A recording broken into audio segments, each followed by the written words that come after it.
اللہ الرحمن الرحیم مولا یصلی وسلم دائما ابدا علی حبیبک خیر الخلق کلہم هو الحبیب الذی ترجى شفاعته لكل هول من الاحوال مقتحم ان التیا ریح الصبا یوما الى ارض الحرم بلغ سلامی روضة فیہا النبی المحترم۔ السلام علیکم ناظرین، آج 11 رمضان المبارک 9 نیوز چینل کی جانب سے اسپیشل سحر ٹرانسمیشن کے ساتھ آپ کی خدمت میں حاضر ہے آپ کا میزبان محمد لقمان رضا۔ آج 11 رمضان المبارک اور رمضان المبارک کے دوسرے عشرے کا آغاز ہو چکا ہے۔ رمضان المبارک کی رحمتوں اور برکتوں کو ہم سمیٹ رہے ہیں۔ پہلا عشرہ جو رحمت کا عشرہ ہے وہ تکمیل تک پہنچا، اور دوسرا عشرہ یہ مغفرت کا عشرہ، یہ بخشش کا عشرہ، یہ اللہ سبحانہ و تعالی سے اپنے گناہوں کی معافی کا عشرہ، بہت ہی مغفرت بھرا، بخششوں بھرا یہ عشرہ ہے۔ ہم نے اس عشرہ مبارکہ میں رمضان المبارک کے تقدس کو مد نظر رکھتے ہوئے عبادات بھی سر انجام دینی ہیں، اللہ سبحانہ و تعالیٰ کے حضور سر بسجود ہونا ہے، اللہ تعالیٰ کی بارگاہ میں جھک جانا ہے، اور اللہ سبحانہ و تعالیٰ کے احکامات کی تعمیل کرنی ہے۔ نمازیں کوشش کرنی ہے کہ 5 وقت با جماعت نماز پڑھیں، اس کے ساتھ ساتھ تراویح جو سنت موقدہ ہے اس کو بھی ادا کریں، اور قرآن مجید فرقان حمید کی تلاوت کریں، سماعت کریں، سنیں، پڑھیں قرآن مجید فرقان حمید کو، اور اس کے ساتھ ساتھ اپنے پیارے آقا و مولا صلی اللہ تعالی علیہ وآلہ وسلم کے ساتھ اپنی محبت کا رشتہ بہت زیادہ مضبوط کرنا ہے۔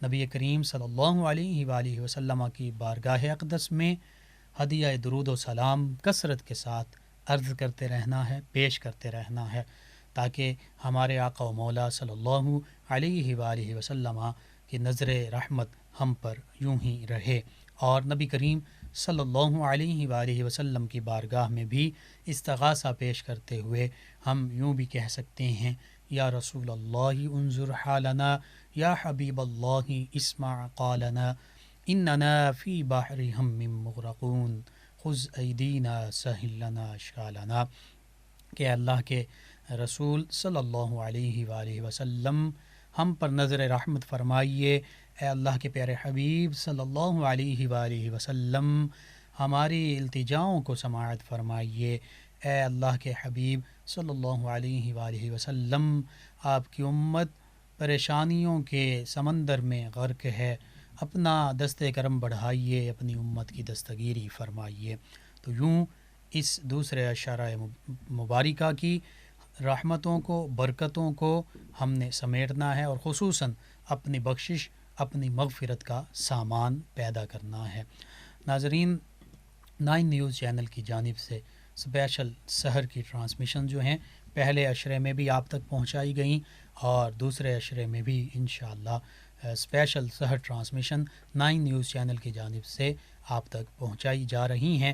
آج ہمارا موضوع ہے رمضان المبارک میں معمولات اولیاء کرام علیہم الرحمت الرحمن، یعنی اس ماہ محترم ماہ رمضان المبارک میں اولیاء کاملین صالحین وہ کون کون سے معمولات تھے جن کو خصوصیت کے ساتھ بجا لایا کرتے تھے۔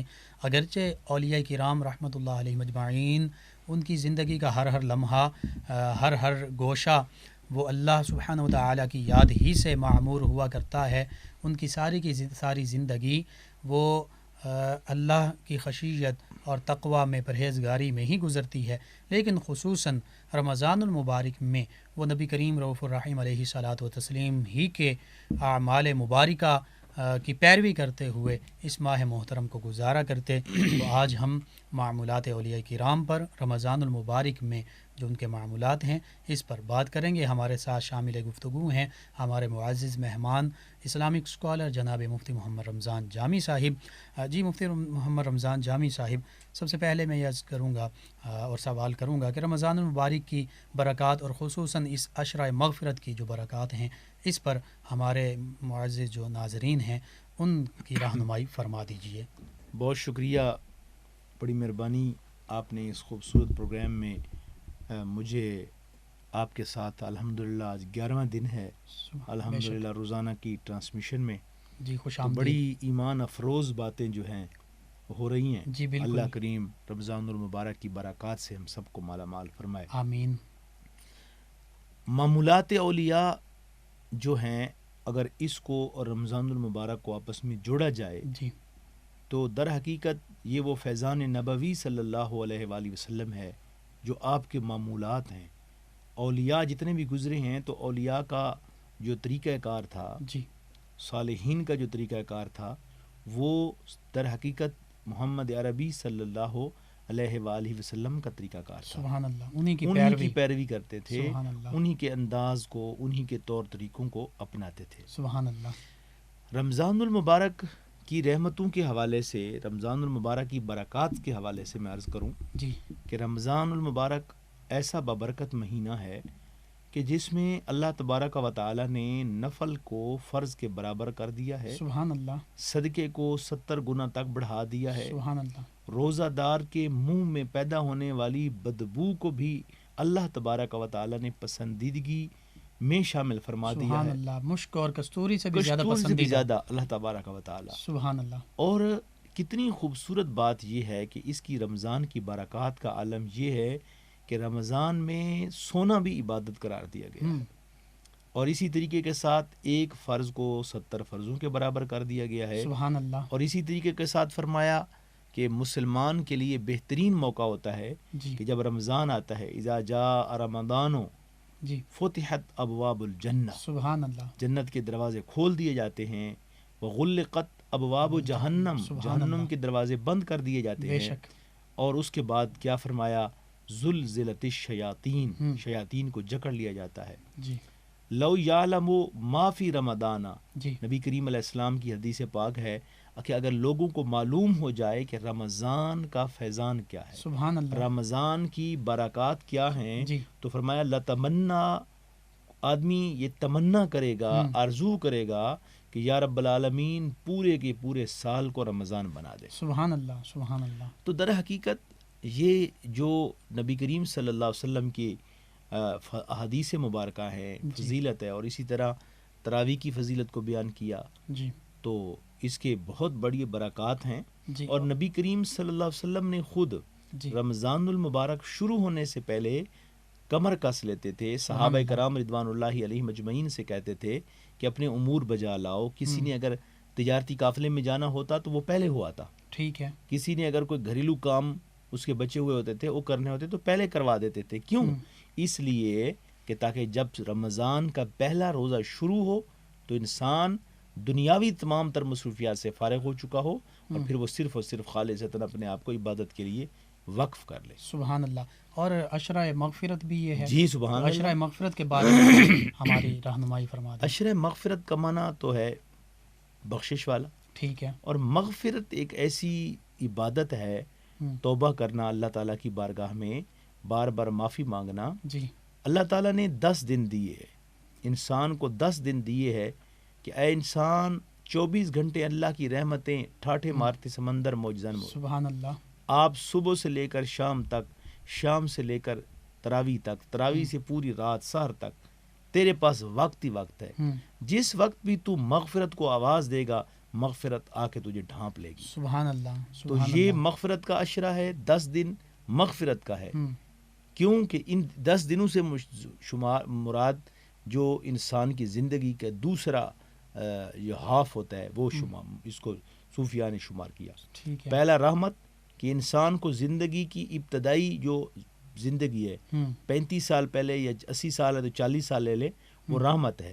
انسان کو ہر موڑ پہ رحمت، کاروبار کے لیے رحمت چاہیے، ٹھیک ہے، اولاد کی صورت میں رحمت چاہیے، ٹھیک ہے، گھر بار کی صورت میں رحمت چاہیے، اور اگلا جو 40 سال ہیں یا 35 سال ہیں اس میں مغفرت چاہیے. صحیح. اس میں انسان کی کوشش یہ ہوتی ہے کہ انسان ان سالوں میں اللہ کو راضی کرے. سبحان اللہ. اور آخرت جہنم کی آزادی. تو یہ جو رمضان کا عشرہ ہے یہ در حقیقت انسانی مکمل زندگی کی ایک مثال ہے. ٹھیک ہے. جیسے انسانی زندگی کو ڈیوائیڈ کیا گیا ہے 3 ادوار میں، تو اسی طریقے کے ساتھ یہ 2 عشرہ ہے، یہ اہم ترین عشرہ ہے. یعنی بچپن، جوانی اور بڑھاپا اور بعد الموت. ٹھیک ہے. اس تو آپ لے لیں اتکم من النار، جہنم سے آزادی تو مرنے کے بعد ہوتی ہے. جی. تو یعنی جو اہم ترین پیریڈ ہے زندگی کا وہ مغفرت کے عشرے کا ہے. اسی اس کو ساتھ تشبیہ دی گئی ہے تاکہ انسان اس ماہ مبارکہ میں ان لمحوں میں زیادہ سے زیادہ مغفرت مانگ سکے. سبحان اللہ. سبحان اللہ. اس کی فضیلت میں ایک روایت آپ کے گوش گزار کرنا چاہتا ہوں، اور آپ کی وساطت سے سامعین و ناظرین کے گوش گزار کرنا چاہتا ہوں کہ یہ جو مغفرت ہے، جی، نبی کریم علیہ السلام نے فرمایا میں اللہ کی بارگاہ میں ایک دن میں 70 مرتبہ معافی مانگتا ہوں. سبحان اب اللہ. نبی معصوم ہوتے ہیں، ہر گناہ سے پاک ہوتے ہیں، جی، تو پھر بھی حضور علیہ السلام اللہ کی بارگاہ میں معافی طلب کر رہے ہیں. تو در حقیقت اللہ کے نبی صلی اللہ علیہ وآلہ وسلم ہمیں یہ راستہ بتا رہے ہیں جی، کہ اللہ سے معافی مانگنے والا، مغفرت طلب کرنے والا ہی سرخرو و کامیاب ہوتا ہے. اور ہماری تعلیم کے لیے تعلیم آپ فرمائی. یہ فرما رہے ہیں. تو میں نے عرض کیا کہ ایک روایت آپ کے سامنے رکھنا چاہتا ہوں. حضرت امام احمد بن حنبل رضی اللہ تعالیٰ عنہ ایک سفر پہ جا رہے تھے. جی. تو راستے میں ایک دیہات میں ایک جنگل نما ایک قبیلہ تھا، قصبہ تھا. اس میں کونے پہ مسجد تھی، وہاں پہ رات کو وہاں پہ ٹھہرنے کا ارادہ کیا. ٹھیک. فرماتے ہیں کہ میں نے نماز عشاء پڑھی اور عبادت میں مشغول ہو گیا، اور پھر کچھ تھوڑی دیر کے بعد میں سو گیا. جب میں سویا تو مسجد کا متولی آیا. اس نے دیکھا کہ کوئی سویا ہوا ہے، جی، اور صف کے اندر میں گھسا ہوا تھا. تو انہوں نے میرے پاؤں سے صف کے ساتھ پکڑا اور مجھے گھسیٹ کر باہر گلی میں پھینک دیا. فرماتے ہیں میں نے اللہ تعالیٰ کی طرف سے آزمائش سمجھتے ہوئے اس کو قبول کر لیا. ٹھیک. تو اس شخص نے مجھے پھینکا، میں پڑا رہا. تھوڑی دیر کے بعد ایک اور شخص آیا. اس نے دیکھا کہ یہ کوئی مسافر ہیں، یہاں پہ پڑے ہیں. تو اس نے مجھے اٹھایا، اٹھا کر گھر لے گیا. اور گھر جو لے کر پہنچا تو وہ جو ہے کاروبار کرتا تھا، نان بائی تھا، روٹیاں پکاتا تھا. تو مجھے اس نے چارپائی دی، کھانا دیا، بٹھایا، سلا دیا، اور خود جو کام بھی کرتا ساتھ ساتھ کہتا استغفر اللہ استغفر اللہ. سبحان اللہ. سبحان اللہ. کہتے میں دیکھتا رہا، وہ ہر عمل پہ ساری رات عبادت کرتا رہا، کام کرتا رہا، استغفر اللہ کا ورد بھی ساتھ کرتا رہا. سبحان اللہ. امام احمد بن حنبل فرماتے ہیں کہ میں نے اس سے پوچھا اے بندہ خدا، تیرا یہ معمول ہے کہ تو ہر لمحے یہ کہہ رہا ہے استغفر اللہ، اس کے کیا فوائد ہیں؟ آج تک تمہیں کیا فائدہ ہوا اس وظیفے کا؟ تو اس نان بھائی نے بتایا کہ بھائی میں نے جب سے یہ ورد شروع کیا ہے اللہ کی بارگاہ میں جو بھی دعا مانگی ہے وہ ضرور قبول ہوئی ہے. میں مستجاب الدعوات بن گیا. سبحان اللہ. اور میری زبان میں اتنی تاثیر ہے کہ اگر کوئی مشکل میں پھنسا ہوا آئے دعا کروانے، میں اس کے لیے دعا کر دوں تو میری دعا قبول ہو جاتی ہے. سبحان اللہ. فرمایا کوئی مریض آ جائے تو میں اس پر پانی پر پھونک دوں تو پانی اس کو پلا دیا جائے تو وہ شفا یاب ہو جاتا ہے. سبحان اللہ. حضرت امام احمد بن حنبل فرماتے ہیں کہ میں نے اس سے پوچھا کہ بھائی کوئی ایسی دعا ہے جو تم نے مانگی ہو اور قبول نہ ہوئی ہو، مستجاب نہ ہوئی ہو؟ تو فرماتے ہیں کہ اس شخص نے مجھے جواب دیا ہاں ایک دعا ہے. جی. امام احمد بن حنبل فرماتے ہیں میں نے پوچھا وہ کون سی؟ تو اس شخص نے کہا وہ دعا یہ ہے کہ میں نے اللہ تعالیٰ سے یہ دعا مانگی ہے کہ اے پروردگار مجھے اس وقت کے سب سے بڑے ولی امام احمد بن حنبل کی زیارت کروا دے. سبحان اللہ. سبحان اللہ. امام احمد بن حنبل کی زیارت کروا دے. ٹھیک ہے. لیکن ابھی تک یہ دعا قبول نہیں ہوئی. کہتے امام احمد بن حنبل فرماتے ہیں میں حیران ہو گیا. میں اٹھ بیٹھا اور میں نے کہا او بندہ خدا مبارک ہو تمہیں. سبحان اللہ. تمہیں مبارک ہو، اللہ نے یہ دعا تیری یوں قبول کی ہے کہ احمد بن حنبل کو تیرے گھر میں پہنچا دیا. سبحان اللہ. مفتی صاحب آپ نے جو سوال کیا، استغفار کی بڑی ضرورت ہے. جی. آج ہمارے معاشرے میں کسی بھی آدمی کے پاس آپ جائیں نا، اس کے ایکسکیوز کریں، معافی مانگیں، اس کو بڑا پسند ہوتا ہے. کیا اللہ کو پسند نہیں ہے؟ بالکل. اللہ تعالیٰ سب سے زیادہ جس چیز کو پسند کرتا ہے کہ اس پروردگار نے 10 دن ہمیں دیے ہیں، معافی مانگ لو معافی مانگ لو. جی اس کے فرشتے صبح آتے ہیں، دوپہر آتے ہیں، شام آتے ہیں، ہر لمحہ نازل ہو کے کہتے ہیں ہے کوئی مانگنے والا، بالکل، معافی بخشش بخشش طلب کرنے والا. سبحان اللہ. تو یہ ایک فضیلت ہمیں بتاتی ہے، یہ اشرہ ہمیں بتاتا ہے کہ آپ کے پاس ایک کام کے لیے وافر مقدار میں وقت ہے. سبحان اللہ. صبح سے شام تک، شام سے رات تک آپ کے پاس ایک وقت ہے، اس وقت کو مناسب طریقے سے بنائیں. سبحان اللہ. تو یہ ہمارے صوفیاء کا طریقہ کار تھا، بزرگوں کا طریقہ کار تھا، معاملات تھے. جی ماشاء اللہ. استغفار کی بہت فضیلت ہے، بہت اہمیت ہے. قرآن مجید فرقان حمید کے مطابق یہ معافی کا ذریعہ بھی ہے، حتیٰ کہ مال، اولاد کا ذریعہ، بارش برسنے کا ذریعہ بھی ہے. اور ایک حدیث مبارکہ مختصراً عرض کروں گا کہ نبی کریم صلی اللہ علیہ وآلہ وسلم کے فرمان کے مطابق مفہوم یہ کہ اللہ سبحانہ وتعالیٰ کو وہ لوگ بہت پسند ہیں جو بحیثیت انسان غلطی کر بیٹھیں، گناہ کر بیٹھیں تو فوراً اس کی بارگاہ میں رجوع کریں، استغفار کریں، معافی مانگیں. تو اللہ سبحانہ وتعالیٰ فرماتا ہے کہ یہ لوگ مجھے پسند ہیں. اگر ایسی کوئی مخلوق ہو کہ جو گناہ کرے ہی نہیں اور مجھ سے معافی مانگے ہی نہیں تو اللہ فرماتا ہے کہ پھر میں اس مخلوق کو کی جگہ پر ایسے مخلوق، ایسے انسان، ایسے لوگ لے آؤں کہ جو گناہ کریں اور پھر مجھ سے معافی مانگیں. وہ لوگ مجھے پسند ہیں، وہ مجھے اچھے لگتے ہیں. تو بالکل آپ کی بات یہ بجا ہے کہ اللہ سبحانہ وتعالیٰ سے استغفار کرنا، معافی طلب کرنا یہ اسے بہت پسند ہے. جی ناظرین، سحر کی اور یہ بھی ہے کہ سحر کے وقت وہ استغفار کرتے ہیں. یہ قرآن مجید فرقان حمید میں یہ بھی ایک بات آئی ہے. تو سحر کا وقت جو ہے معافی کا وبالاسحار ہم یستغفرون. جی بالکل، کہ سحر کے وقت وہ استغفار کرتے ہیں، معافی چاہتے ہیں. تو وبالاسحار ہم یستغفرون، تو یعنی اس کا مطلب یہ ہو کہ یہ سحری کا وقت جو ہے یہ استغفار کا وقت ہے. تو ناظرین، اس استغفار کے وقت، اس معافی کے وقت ہم بھی اللہ سبحانہ وتعالیٰ سے معافی طلب کریں سبھی مل کر. اور یہ خوبصورت لمحات، معافی کے لمحات، سحری کے لمحات، مقدس لمحات، ان میں 9 نیوز چینل کی جانب سے اسپیشل سحر ٹرانسمیشن آپ کی خدمت میں پیش کی جا رہی ہے. ایک وقفے کا وقت ہوا چاہتا ہے، ایک بریک کی جانب بڑھتے ہیں. بریک کے بعد دوبارہ آپ کی خدمت میں حاضر ہوں گے، ہمارے ساتھ رہیے گا.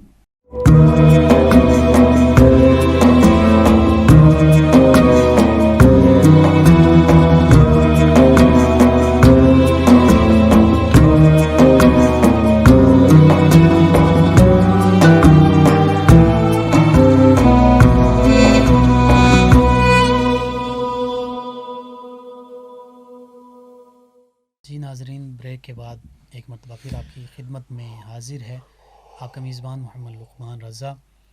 9 نیوز چینل کی جانب سے اسپیشل سحر ٹرانسمیشن آپ کی خدمت میں پیش کی جا رہی ہے. اور آج 11 رمضان المبارک سحری کے یہ ایمان افروز اور بخشش و مغفرت سے بھرپور لمحات ہماری زندگی کا حصہ دوسرے عشرے کا آغاز ہو چکا ہے. اور یہ سحری کا وقت جیسا کہ قرآن مجید فرقان حمید میں بھی آیا کہ اس وقت استغفار وہ کرتے ہیں. یعنی مسلمانوں کی یہ شان ہے کہ وہ سحری کے وقت اللہ سبحانہ وتعالی کی بارگاہ میں استغفار کرتے ہیں، اپنے گناہوں کی معافی چاہتے ہیں، اپنے گناہوں کی معافی طلب کرتے ہیں. اور یہ وہ وقت ہے حدیث مبارکہ کے مطابق عام دنوں میں بھی اور خصوصاً رمضان المبارک میں بھی اللہ سبحانہ وتعالی کی رحمت یہ سحری کے وقت بندہ مومن کی جانب متوجہ ہوتی ہے. اللہ سبحانہ وتعالی اپنی شایان شان رمضان المبارک میں سحری کے اوقات میں آسمان دنیا پر بھی نزول جلال فرماتا ہے اور فرماتا ہے کہ ہے کوئی مجھ سے طلب کرنے والا، کچھ بھی مجھ سے مانگنے والا میں اسے عطا کروں. ہے کوئی مجھ سے رزق طلب کرنے والا میں اسے رزق عطا کروں.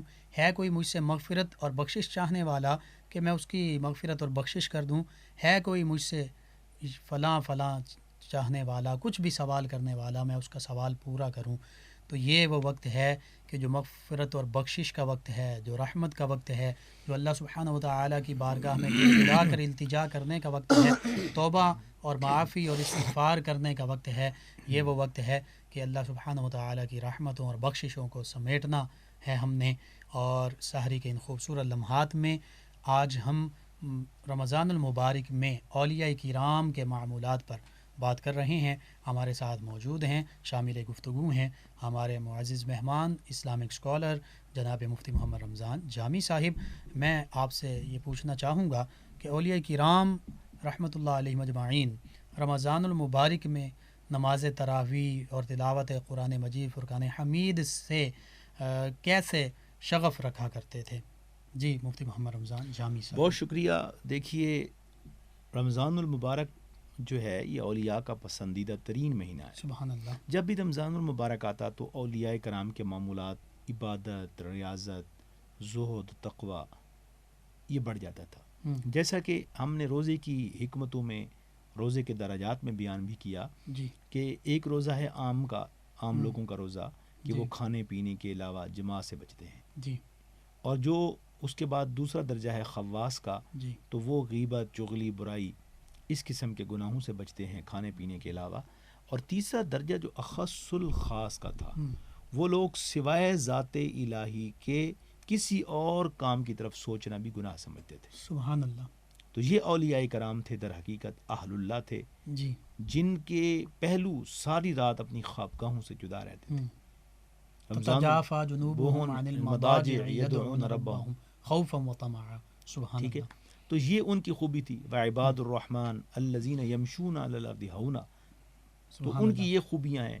تو جب رمضان المبارک آتا تھا، اگر ہم معمولات کو دیکھیں جی تو صحابہ کرام رضوان اللہ علیہم اجمعین بھی اولیاء میں شامل ہیں جی، کہ وہ ایک ولی کا درجہ ہے، نبی کے بعد تو اور صحابی اولیاء کا کرام میں سب سے بڑا درجہ، سب سے بڑا درجہ ہے.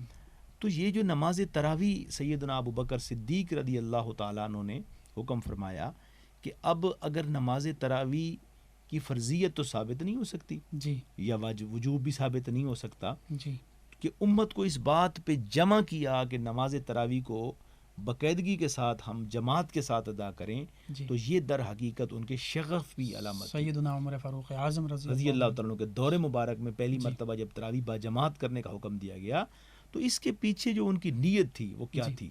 لوگوں کو اللہ کی بارگاہ میں جھکانا، سبحان اللہ. اجتماعیت پیدا کرنا، ہم، کہ اگر لوگ گھروں میں پڑھیں گے تو سستی کا مظاہرہ کریں گے، ٹھیک ہے. جب مسجد میں بندہ آ جاتا ہے تو پھر ذہن ہوتا ہے یار 20 پاڑی لیں. جی پھر اس میں حکمت یہ بھی تھی کہ نماز تراویح کے ساتھ ساتھ قرآن کریم کو بھی عروج ملے گا. آج اگر آپ دیکھیں لاک ڈاؤن کے باوجود جی لاکھوں جگہوں پہ لوگ نماز تراویح ادا کر رہے ہیں. جی بالکل. ڈسٹنس کو قائم رکھا ہوا ہے، جی حکومت نے جو قانون بنایا اس کو فالو کر رہے ہیں. جی میں بھی ایک جگہ پہ نماز تراویح پڑھتا ہوں آج کل، جی جی ایک امام صاحب کے پیچھے، تو ہم بھی وہاں پہ ڈسٹنس کا ہم نے خیال رکھا ہوا ہے، ٹھیک ہے. 5-3 فٹ کے فاصلے پہ. صحیح. تو بلکہ یوں کہوں کہ آپ کے پیچھے ہی پڑھتا ہوں تو میرا خیال ہے غلط نہ ہوگا. آپ کی ذرا نوازی ہے. یہ میرے ذہن میں آ گیا، یہ کہنا بھی مناسب ہے کہ آپ کے پیچھے الحمدللہ. تو یہ الحمدللہ رب العالمین، یہ بڑی خوش قسمتی کی بات ہے، جی بڑی محبت کی بات ہے کہ آج وہ لگایا ہوا پودا الحمدللہ لوگ نماز تراویح اور قرآن کریم جو ہے وہ باقاعدگی کے ساتھ جا رہا ہے. سبحان اللہ سبحان اللہ. ہمارے صوفیاء جو تھے ان کو عبادت کا شغف تھا. جی ایک ہم لوگ جو عبادت کرتے ہیں اس ذمہ داری پورے کرنے کے لیے کرتے ہیں، ٹھیک ہے، اپنا فرض ادا کرتے ہیں. تو یار رمضان ہے، تراویح نہ پڑھے تو کیا کریں؟ ٹھیک ہے، ہمارے معاشرے میں یہ سوچ جی ہوتی ہے. بالکل ایسا ہی. یا کچھ لوگ ہوتے ہیں کہتے ہیں یار مسجد میں آ جائیں، کچھ ہوتے ہیں گھر میں سونا اچھا نہیں لگتا. ٹھیک ہے ٹھیک ہے، لیکن وہ لوگ اللہ کی رضا کے لیے جو سبحان اللہ خالصتاً پوری رات کا قیام کرتے تھے وہ لوگ. بے شک. تو معمولات جب بھی رمضان المبارک آتا، حضرت سیدنا امام اعظم ابو حنیفہ رحمۃ اللہ تعالیٰ علیہ کے بارے میں ہے کہ آپ 61 قرآن کریم رمضان میں مکمل فرماتے. اللہ سبحان اللہ اب سبحان ذرا اللہ. غور کریں نا کہ اتنا بڑی تعداد میں قرآن کریم کا ختم کرنا عام بندے کے بس میں نہیں ہے. اور دن اور رات میں جی پورے رمضان میں، پورے رمضان میں 61 قرآن کریم. سبحان اللہ. اسی طریقے کے ساتھ حضرت امام شافعی رحمۃ اللہ علیہ 2 قرآن پاک ایک دن میں مکمل کرتے تھے، ایک تراویح میں رات کو اور ایک دن میں. سبحان اللہ. اور ہمارے ہاں کیا ہے، نماز تراویح جب شروع ہوتی ہے تو لوگ کہتے ہیں امام صاحب ذرا کھینچ کے رکھنا، جی گڈی نو ٹور کے رکھنا، جلدی تھوڑا پڑھا دیں، ہماری خواہش ہے. اور جتنا آرام سے امام صاحب منزل پڑھیں 1.5-2 گھنٹے سے اوپر تراویح نہیں جاتی، ٹائم لگتا. بالکل ٹھیک بات ہے. ٹھیک ہے. تو میرا خیال ہے ان لوگوں کو اگر ہم دیکھیں جو آدمی 61 قرآن کریم امام اعظم ابو حنیفہ سبحان اللہ یعنی ایسے وہ امام اعظم نہیں بنے. جی لوگ اکثر پوچھتے ہیں کہ امام اعظم کون ہو سکتا ہے؟ امام اعظم وہ ہو سکتا ہے جو قرب الہی کو حاصل کر لیتا ہے, سبحان اللہ معرفت الہی کو حاصل کر سبحان لیتا ہے. اللہ تبارک و تعالیٰ انہیں قرب عطا فرما دیتا ہے. بے شک. تو میں یہ عرض کر رہا تھا کہ امام شافعی رحمۃ اللہ علیہ کا معمول تھا جی روزانہ کے 2 ختم کرتے تھے. سبحان اللہ. اسی طریقے کے ساتھ جناب حضرت امام ابو بکر عیاش وہ 30 قرآن پاک رمضان میں مکمل, یعنی ہر روز کا 1 قرآن کریم پڑھتے تھے. سبحان اللہ سبحان اللہ. اسی طریقے کے ساتھ اور صوفیاء کرام حضرت سفیان ثوری, یہ جو تھے سفیان ثوری, یہ بھی بڑی کثرت کے ساتھ عبادت کرتے تھے. سبحان اللہ. اور حضرت ابراہیم بن ادہم رضی اللہ تعالیٰ عنہ, ان کا معمول یہ تھا کہ لوگوں کو واضح نصیحت کرتے تھے رمضان میں, تبلیغ دین کرتے تھے. تو ایک مرتبہ آپ بھوک کے فضیلت بیان کر رہے تھے, بھوک کی فضیلت. تو ایک شخص نے کہا حضرت بھوک کی بھی کوئی فضیلت ہوتی ہے؟ تو آپ نے جواب دیا کہ اگر بھوک کی فضیلت نہ ہوتی, اگر یہ بھوک نہ ہوتی, بھوک ہوتی تو فرعون کبھی خدائی کا دعویٰ نہ کرتا. صحیح. اس کے پاس بھوک نہیں تھی. تو یہ بھی ایک فضیلت ہے کہ بھوک انسان کو اپنی اوقات یاد دلاتی رہتی ہے اور اللہ کے قریب کا اللہ کے قریب. ہمارے ایک بزرگ تھے ادھر میاں والی ڈسٹرکٹ میں پپلا شریف, پیر مظہر قیوم صاحب, حافظ مظہر قیوم صاحب, بڑے نیک تھے, اہل اللہ تھے. ان کا معمول کیا تھا؟ صوفی تھے, ہزاروں مریدوں کے وہ شیخ تھے. تو وہ ساری خود نماز تراویح ادا کرتے اور مغرب کے بعد نفلوں میں قرآن کریم ماہ رمضان مبارک میں پڑھا کرتے. سبحان اللہ سبحان اللہ. اور پھر کیا کرتے تھے, جب 27 کو ختم قرآن کریم ہو جاتا تو پھر وہ 3 دن میں ختم کرتے تھے مختلف ایسی مساجد میں جہاں پہ لوگوں نے تراویح میں نماز میں قرآن مکمل نہ کیا ہو. سبحان اللہ. تشریف لے جاتے گاؤں میں, یعنی ویران مسجدوں کو آباد کرنے کے لیے نماز تراویح میں قرآن کریم پڑھا کرتے تھے. سبحان اللہ سبحان اللہ. یہ اولیاء کرام کا معمولات تھے رمضان المبارک میں کہ وہ اس قدر محبت کا اظہار کرتے تھے اور خوشی کے ساتھ. اور اسی طریقے کے ساتھ حضرت سیدنا سہل بن عبداللہ تستری, ان کا کیا معمول تھا؟ یہ بہت بڑے اللہ کے ولی ہیں, بہت بڑے محدث بھی ہیں, عالم بھی ہیں. ان کا معمول یہ تھا کہ جب رمضان المبارک آتا تھا 24 گھنٹوں میں ہلکا سا کھانا کھاتے تھے. ٹھیک ہے. روزہ کیونکہ سنت ہے سحری کرنا, سنت وہ پوری کرتے تھے. ہماری طرح نہیں. آج اگر ہم معاشرے میں دیکھیں, ہم اولیاء کے ماننے والے ہیں اور آج موضوع بھی اولیاء کرام اور معمولات رمضان ہے, تو جناب افطار پہ جائیں تو جناب اللہ کی ہر نعمت موجود ہے. جی بالکل. عام حالات میں اتنا نہیں کھاتے جتنا افطار میں کھا لیا. پھر ہم یہ سمجھتے ہیں ثواب. پھر سحر کے ٹائم بھی جناب جتنا مال ہے جناب, آپ نے دہی بھی کھا لیا, آپ نے جناب سالن بھی لے لیا, آپ نے اوپر سے چائے بھی پی لی, ساری چیزیں جو ہے وہ چون چون کا مربع اکٹھا ہو جاتا ہے. اور میں بڑا حیران ہوتا ہوں کہ رمضان کی برکت دیکھیں نا, اب پکوڑا اور دودھ سوڈا ان کا کوئی میچ تو نہیں ہے, لیکن افطاری کے موقع پر جناب یہ ساری چیزیں جناب پیٹ میں چلی جاتی ہیں. ایسا ہی ہے. تو صوفیاء نے یہ نہیں کہا بھائی رمضان کا معنی یہ نہیں ہے کہ تم پہلے سے زیادہ طاقتور بن جاؤ, پہلے سے زیادہ کھانا شروع کر دو. رمضان کا معنی یہ ہے کہ کم از کم اس کا ایک فائدہ یہ ہو کہ تمہارا احتساب بنفس تو ہو نا. معمولات میں یہ ہو کہ آپ کم از کم اپنی ذات کا تو احتساب کریں, کھانے کو تو کنٹرول کریں. رمضان ویسے بھی اس لیے اللہ تعالیٰ نے دیا کہ انسان کے جسم کی جو فالتو چربی ہے, زائد فاسد مادے ہیں, وہ گل جائیں, وہ سڑ جائیں, انسان تحلیل ہو جائے, وہ سیٹ ہو جائے, درست ہو جائے. لیکن اگر کھانے کا ہم انبار لگا دیں گے, کھانا کثرت کے ساتھ کھائیں گے پوری رات, آج کے دور کا نوجوان جو ہے ویسے بھی لاک ڈاؤن ہے, لوگوں کو جناب موجیں لگی ہوئی ہیں, تو لوگ کیا کرتے ہیں ساری رات کھاتے رہے, صبح سحری کی اور سو گیا, سارا دن سوئے رہے, پھر سارا. اس طرح نہیں, روزے کا مقصد فوت ہو جاتا ہے. ہر شخص کو چاہیے قرآن کریم کم از کم 1 مرتبہ رمضان پورے میں ناظرہ میں 1 مرتبہ, چاہے جس شعبے سے تعلق رکھتا ہے, 1 مرتبہ قرآن کریم ضرور مکمل کرے. نماز تراویح باقاعدگی سے ادا کرے, نماز پنجگانہ باقاعدگی سے ادا کرے, اور کوشش کرے کہ باجماعت ادا کرے. صدقات جو ہے اس پہ توجہ دے, اپنے احتساب پہ توجہ دے, اور رمضان المبارک میں جتنی بھی نمازیں پڑھ سکتا ہے, چاشت, اشراق, اوابین, تہجد باقاعدگی کے ساتھ ادا کرے. تاکہ ہم اولیاء کرام کے نقش جی قدم پہ چل مفتی سکیں. صاحب آپ نے بہت خوبصورت گفتگو کی اولیاء کرام علیہم الرحمت الرحمن ان کے معمولات کا تذکرہ کیا. میں بذات خود بھی ایک ایسے انسان کو بندے کو جانتا ہوں. یعنی لوگ پھر بعض اوقات یہ بھی پوچھتے ہیں کہ کیا اس دور میں بھی یہ ممکن ہے؟ جی ممکن ہے. سبحان اللہ. میں ایک ایسے انسان کو جانتا ہوں کہ اولیاء کرام کی معیت میں رہنے کی وجہ سے اس کو اللہ سبحانہ وتعالی نے یہ توفیق بخشی کہ رمضان المبارک میں وہ 1, 1.5 یا 2 قرآن پاک روزانہ پڑھتا ہے. سبحان اللہ سبحان تو اللہ. یہ اس دور میں بھی حضرت صوفی برکت علی جی ابو انیس محمد برکت علی لدھیانوی رحمۃ اللہ تعالی علیہ یہاں فیصل آباد کے سمندری کے قریب سمندری روڈ پہ ان کا مزار ہے دھنولا. تو ان کا کیا معمول تھا آپ حیران ہوں گے کہ وہ بھی عام حالات میں بھی وہ 400 آیات روزانہ تلاوت کیا کرتے تھے. سبحان اللہ سبحان اللہ. ان کا یہ معمول تھا. چند دنوں میں وہ ختم قرآن کریم کرتے تھے. اور ان کا رمضان میں کیا معمول ہوتا تھا؟ حضرت صوفی برکت علی لدھیانوی رحمۃ اللہ علیہ کا یہ ہوتا تھا کہ وہ سارا دن ذکر الہی میں مصروف رہتے تھے. جی سبحان اللہ. خاکی لباس، خاکی ٹوپی، درویش کامل تھے، اعلیٰ اقدار کے مالک تھے.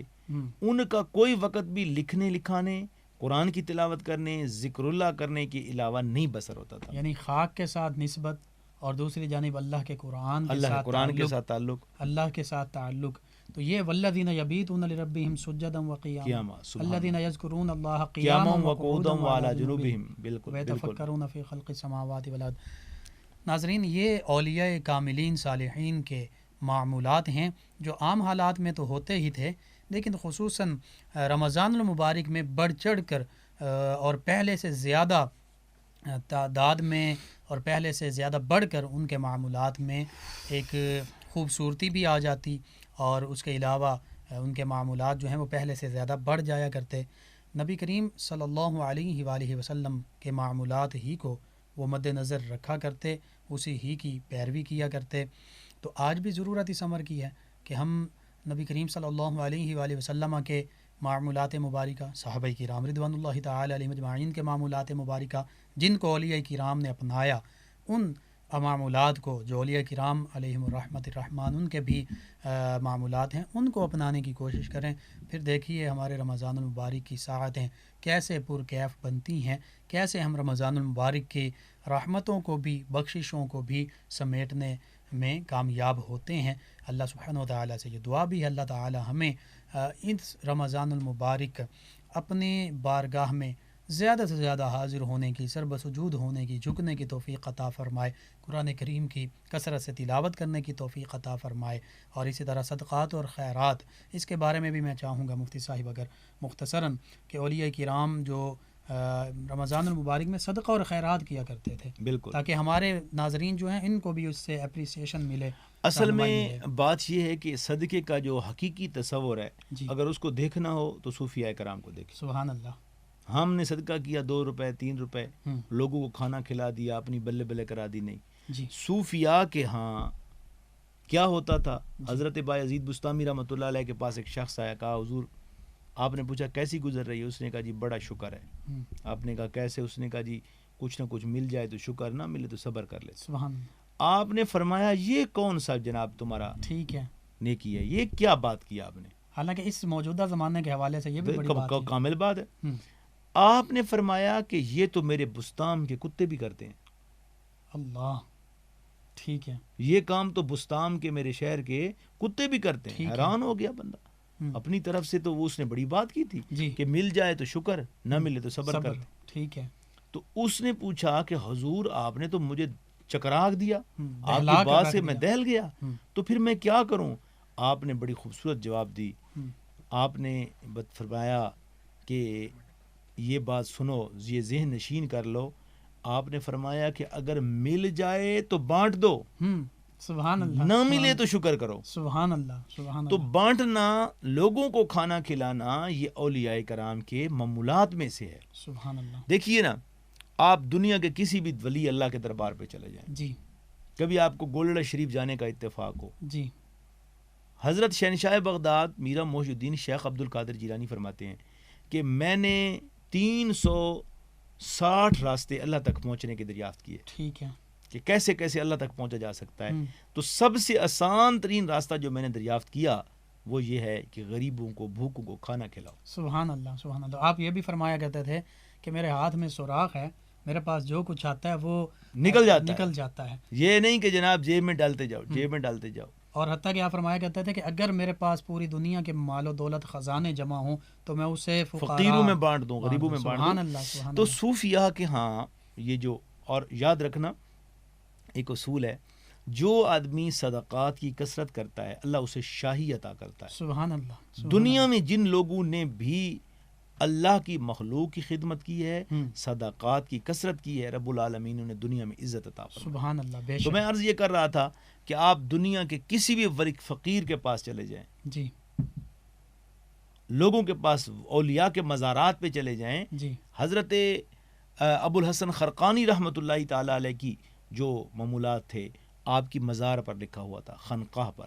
جہاں آپ بیٹھتے تھے مجاہدہ کی تلقین کرتے تھے. جی, وہاں پہ ایک فارسی کا شعر لکھا ہوا تھا جس کا مفہوم یہ تھا کہ کوئی بھی آئے, جی, یہودی آئے, عیسائی آئے, نصرانی آئے, اسے دھرم بھرم نہ پوچھو, اسے کھانا پوچھو. سبحان اللہ. دیکھیے نا کتنی بڑی بات, یعنی وہ اللہ کی مخلوق میں تو شامل ہے. ہاں شامل, الخلق عیال اللہ. اس سے یہ نہ پوچھو کہ کون ہو, تم اس مسلمان ہو گئے تو ہم تمہیں کھانا دیں گے. تو اسی وجہ سے اولیاء کرام کامیاب ہوئے اپنے مشن میں, اور ان کے مزارات پر آج بھی اجمیر شریف میں دیکھیے ہندو, سکھ, عیسائی, مسلمان سبھی حاضر ہوتے ہیں. اور وہ اصل میں انسانیت سے پیار کرتے تھے, محبت کرتے تھے, اللہ کے بندوں سے نفرت نہیں کی جاتی.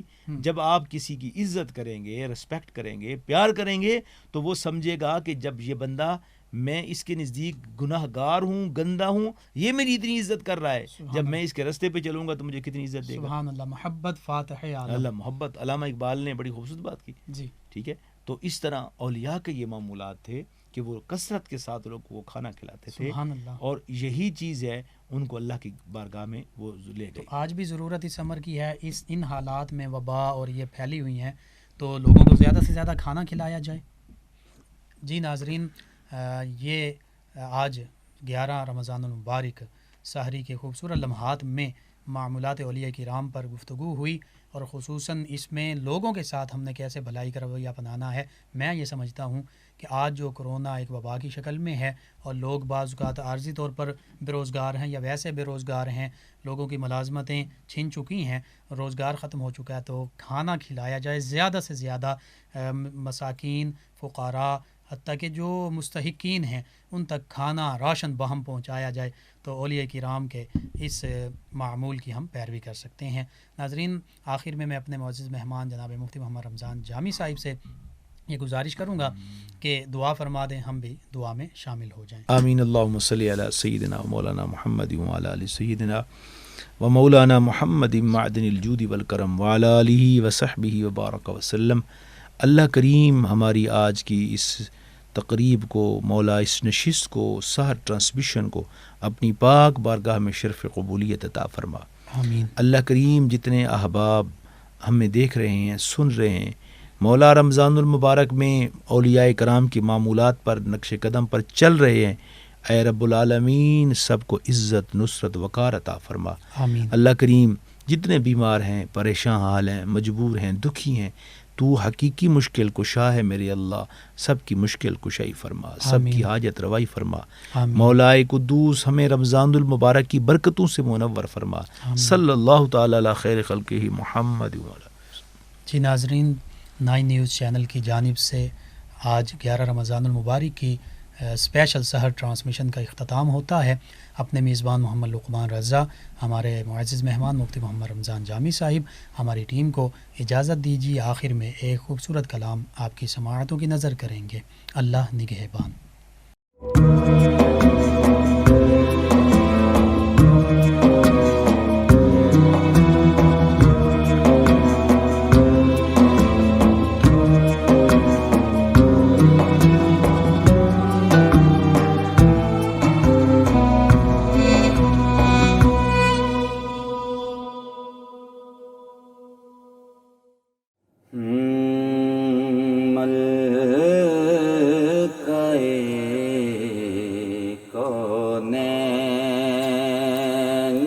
دیکھو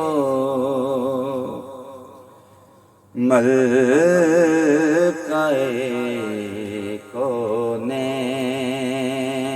ہے دیکھو ذرا پاک بطول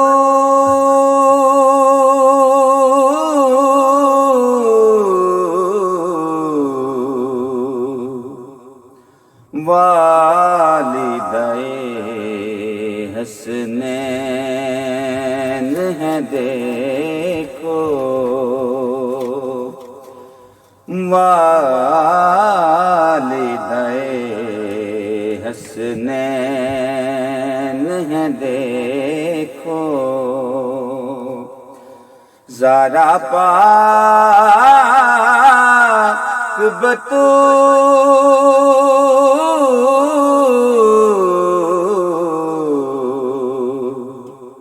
ملکہ کونین ہے دیکھو کل ایمان کا بھی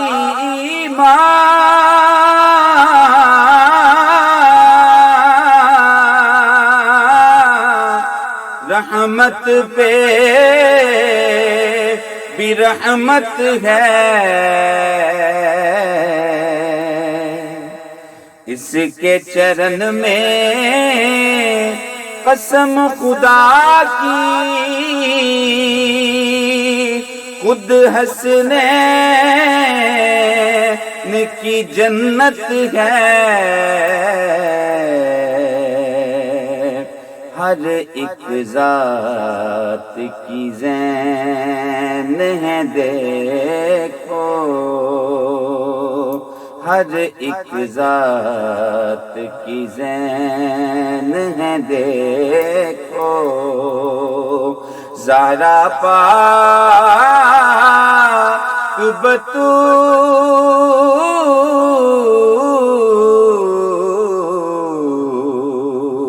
والدے حسنین ہے دیکھو اور جس ہستی کے پاک محمد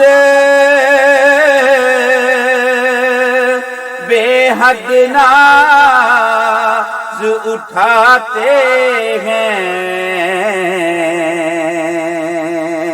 جس کی آمد پر خود شاہ بطحا کھڑے ہو جاتے ہیں قلب نبی کا چین ہے دیکھو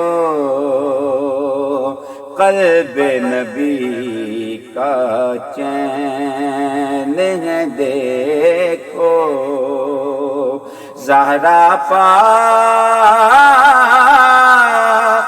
بطول والدے حسنین ہے دیکھو مانگنے والوں کیوں ڈرتے ہو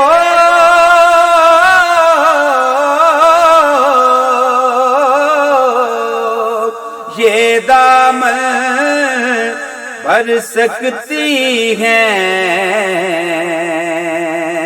اس ہستی کو عام نہ سمجھو جو چاہے کر سکتی ہیں کیونکہ مختار ثقلین ہیں دیکھو مختار ثقلین ہیں دیکھو زہرا پاک بتول